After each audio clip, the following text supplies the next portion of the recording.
with an associated network of NGO taking action on behalf of women around the world. I will say that it's not more a book. I think that is a movement. And this is what we are trying to do. We are trying to do a movement with all of us doing changes in the world for better. As I say in the book, and as you say in there, women aren't the problem, they are the solution. So it's my pleasure to give the floor and to... Thank you.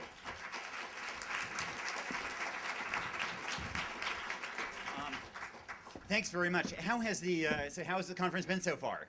Great. Okay. You know, people always, I'm sure, say that they're delighted to be here.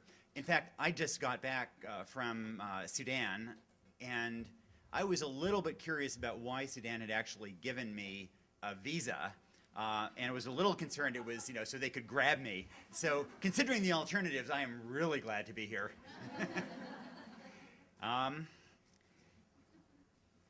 I'm also glad because, I mean, this is indeed part of the movement that has already been in the works. It's an incipient movement. It's gaining ground. And I think that this will be remembered, that when people look back in 50 years, 100 years, they will see this as the birth of a much larger movement on these issues, just as the 1960s, for example, was the birth of an environmental movement. For Cheryl and me, our awakening on these issues really began when we lived in China. Half the sky is, of course, a Chinese expression, bandiantian. Cheryl and I, this is Cheryl and me in China about 2 weeks ago. That obvious. One way of telling exactly how long ago it is that our eldest son on my shoulders there is now a high school senior. So he grew really fast in the last 2 weeks. But when we were in China, we really saw, we were interested and fascinated in the economic boom and looking at the roots of that and what lessons there were in the Chinese and in the broader Asian economic boom that could be extrapolated and borrowed and used by other countries. And a lot of those lessons had to do with educating girls and bringing those educated women into the formal labor force and seeing a kind of virtuous spiral unfold. There were a lot of examples where we saw that. Maybe one of those that touched us the most involved this girl. This is a girl called Dai Manju, and this is in Hubei province in the middle of the country in the Dabia Mountains, very poor area. This was in 1990. And Dai Manju was the brightest kid in her school, but she had to drop out because her parents didn't want to pay $13 in school fees because she was a girl.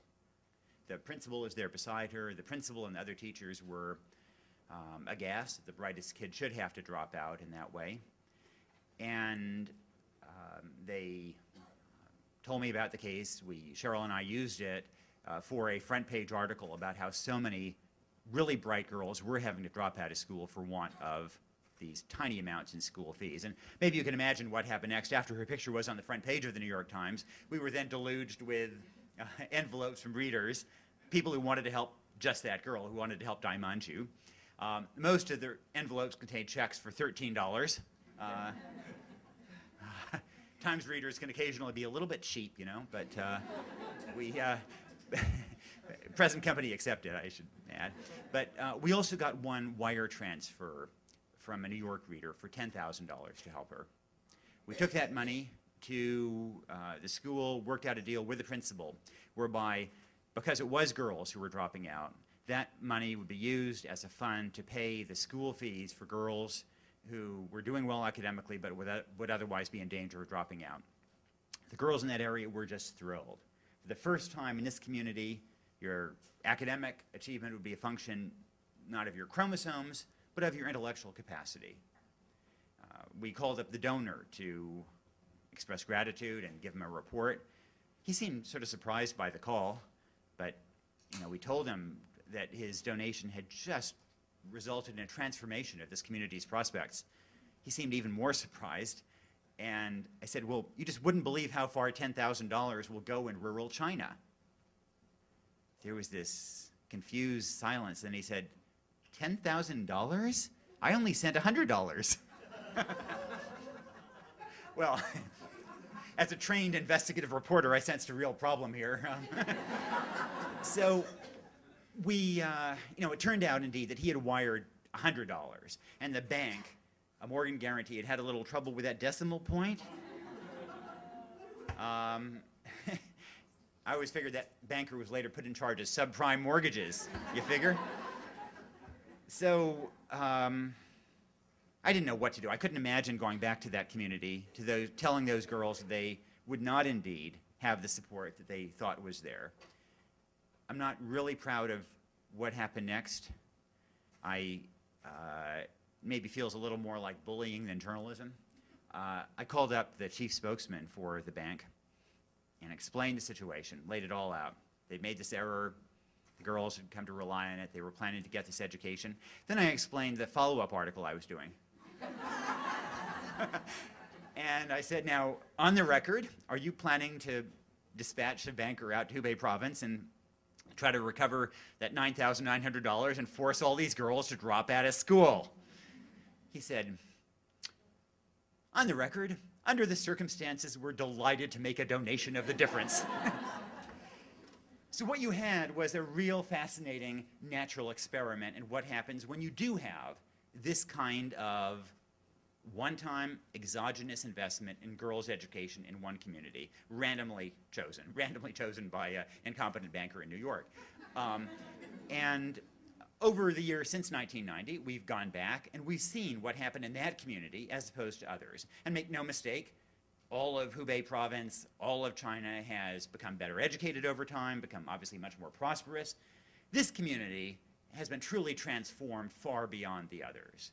Dai Manju herself became the first person in her family to graduate from elementary school, from middle school, from high school, then went on to the equivalent of a community college, earned an accounting degree. She went down to Guangdong province in the south, became an accountant, sent money back to support the community to start businesses, and then more recently she left this larger company and started her own little company in Guangdong.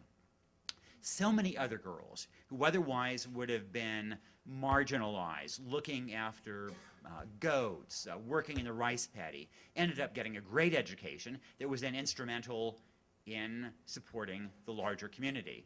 And it wasn't as if boys were the loser. Everybody was a beneficiary. This community really was transformed by this kind of a virtuous cycle that unfolded. And we saw that kind of thing in so many other places. That was the germ of the idea that led to Half the Sky.